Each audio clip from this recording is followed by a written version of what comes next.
Hi there. This is Dr. Knotts again. I want to thank you for taking the time to allow me to teach you on the four temperaments.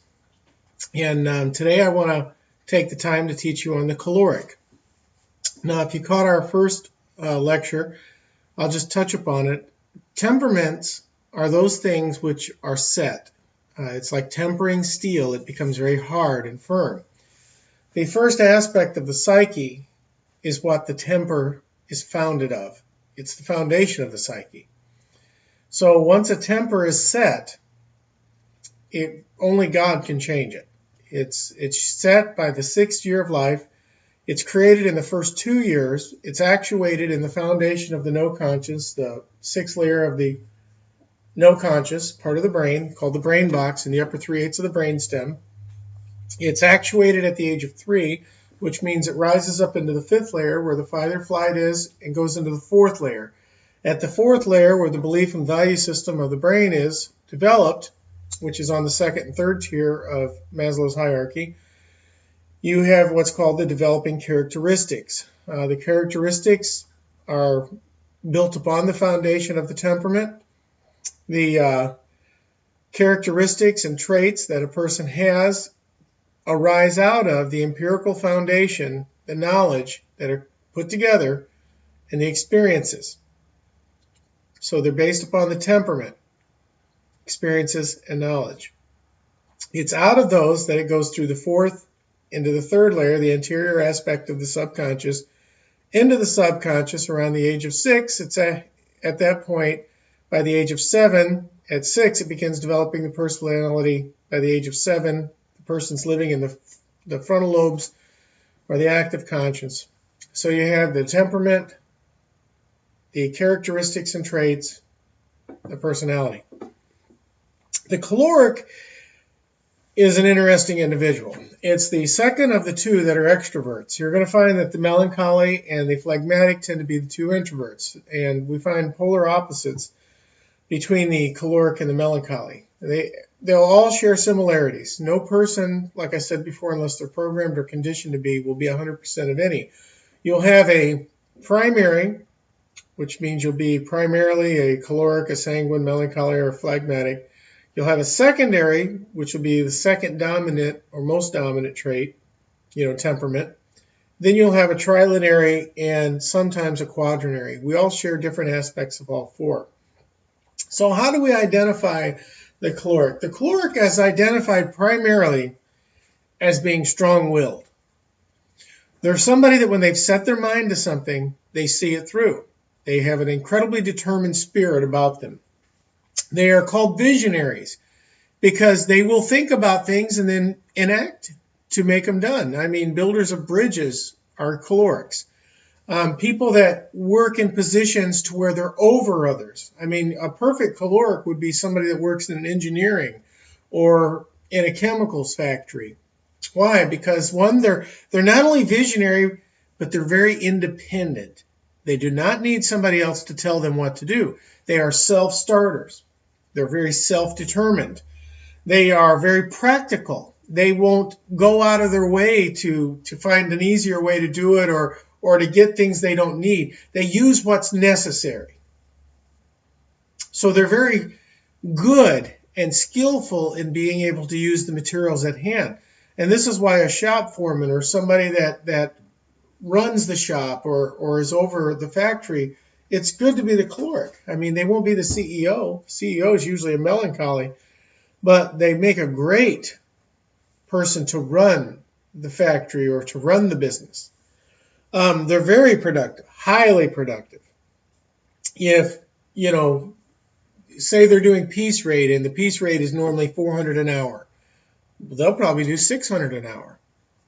And it's because the more they do something, the better they get. They always think of ways to improve what they're doing. They're never satisfied with the status quo. Matter of fact, you may have been doing something in your factory for 8 or 10 years, and then you hire a choleric, and then within 2 months, he's telling you how you can redefine or reissue or how you can improve and tweak things to get better efficiency. Doesn't matter if it's his job. His brain works that way. If it's a teenager, it's not good. because during the teen years, especially between the ages of 12 and 17, especially if it's a male, but women can be just as worse even than the males, a choleric will be known as a bully. This is a negative aspect of them because, one, they are very decisive. They will make decisions and stick to it, and they'll tell you about your decisions and what you should decide to do. Cholerics do not have a problem sharing their mind in the way of making decisions. They're born leaders, and they take the lead. You don't have to offer it. They'll step forward and say, you know, I'll take this project or I'll do this. But because of these qualities that make them good at what they are, during the teenage years, they're known as bullies. Why? Well, the one way you can identify a choleric is they will never be accused of caring too much. Matter of fact, cholerics are disgusted when somebody breaks down or shows too much emotion. They tend to be very cold and distant in their feelings. Why? They just don't have the ability to be warm and fuzzy. They're the alternate opposite, polar opposite of a sanguine. Sanguine is all mushy and shallow. Cholerics are not shallow. They're deep.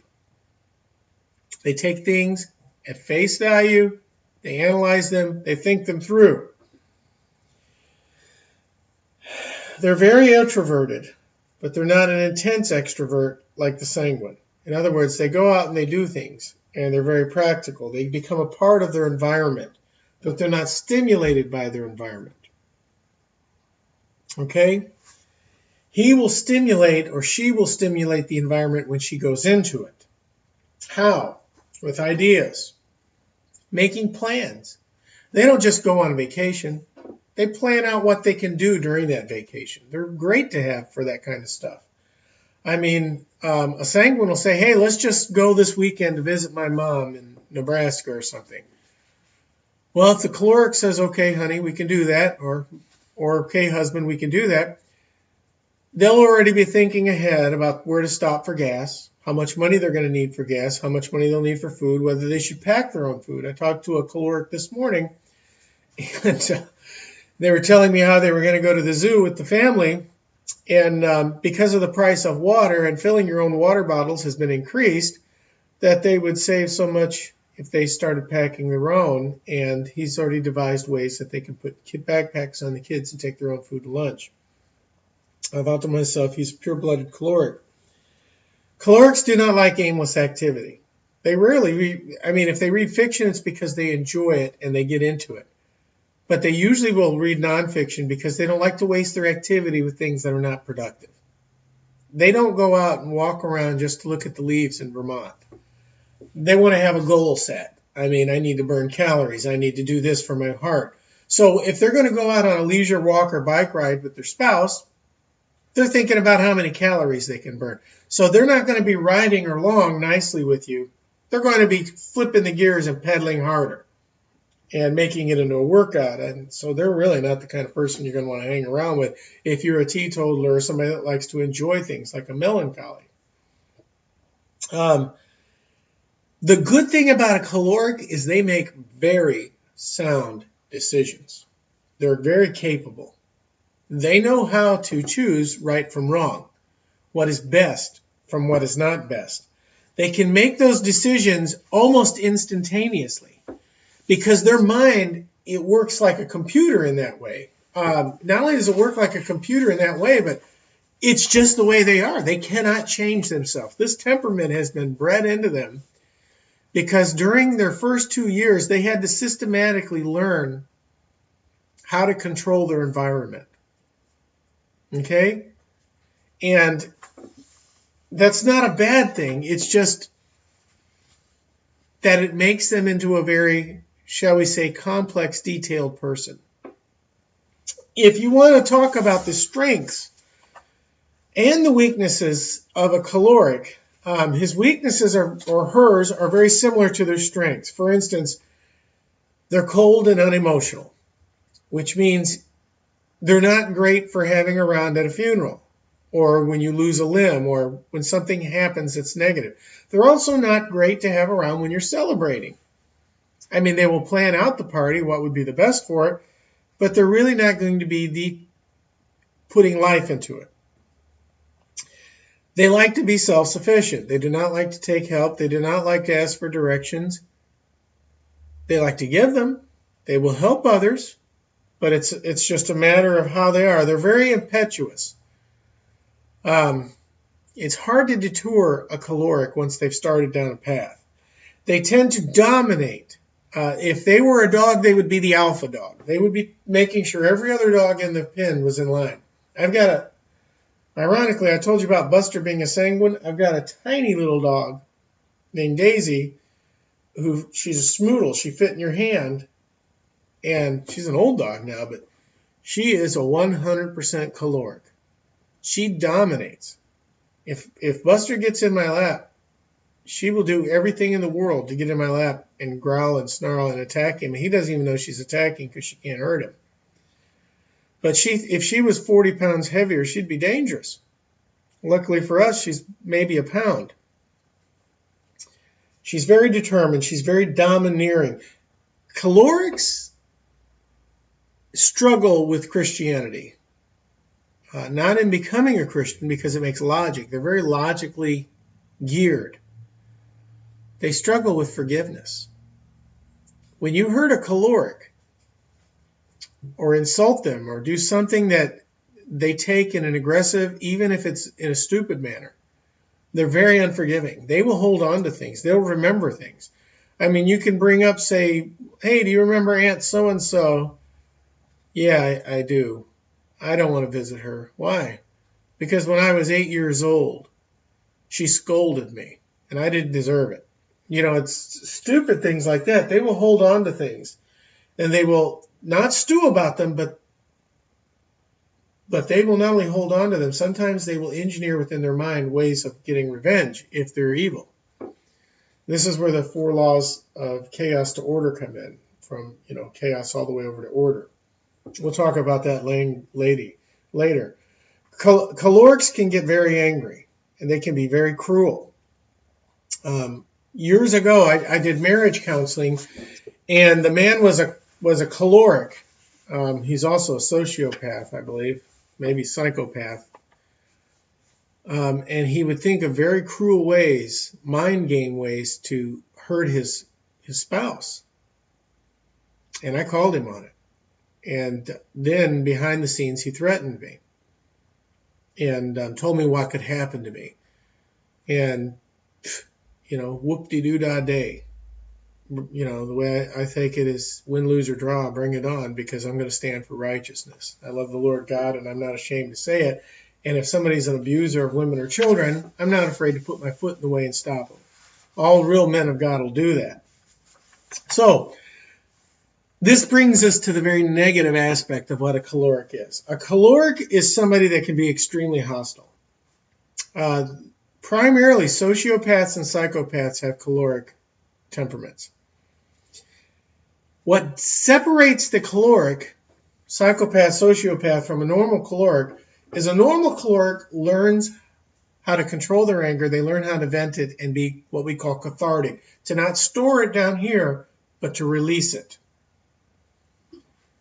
The psychopath or the sociopath instead finds the only way that they can feel, because they are so unfeeling, is through hurting or manipulating others.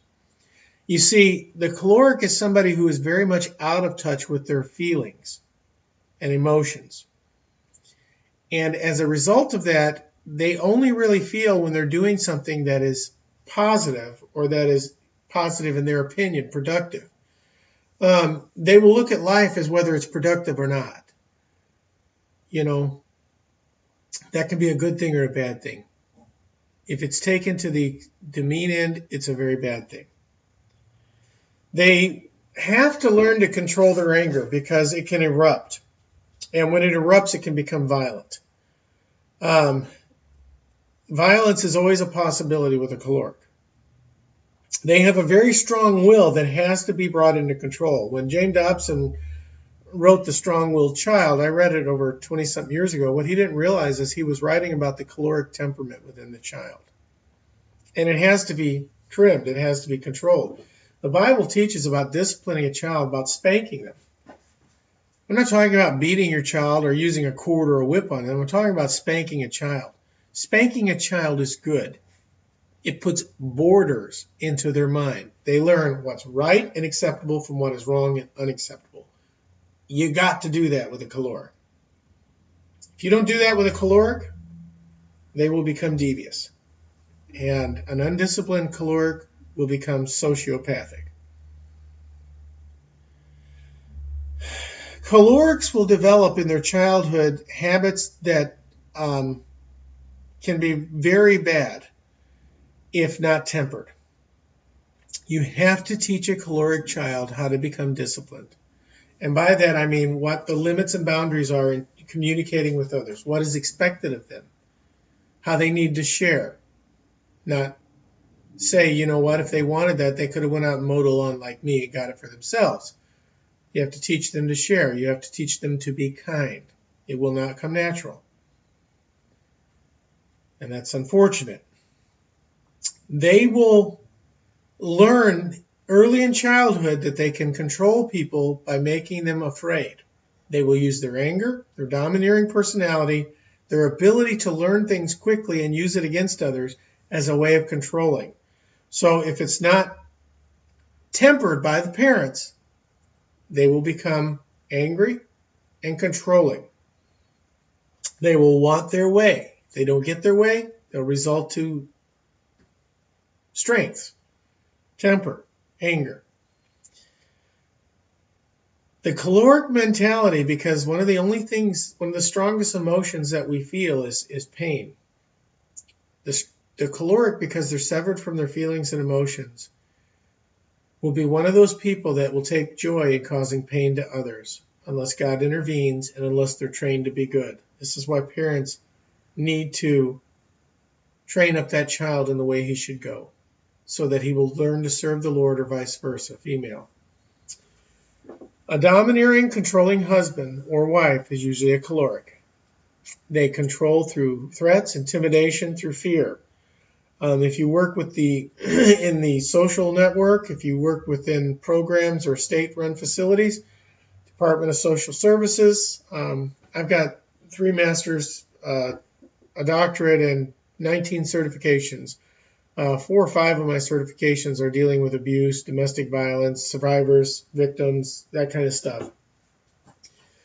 Cholerics are the ones that primarily perpetrate crime against other people. They're the ones that control their home with an iron fist, and woe be it to anyone that crosses them. They may not do physical, but they do mental abuse, and mental abuse is sometimes worse.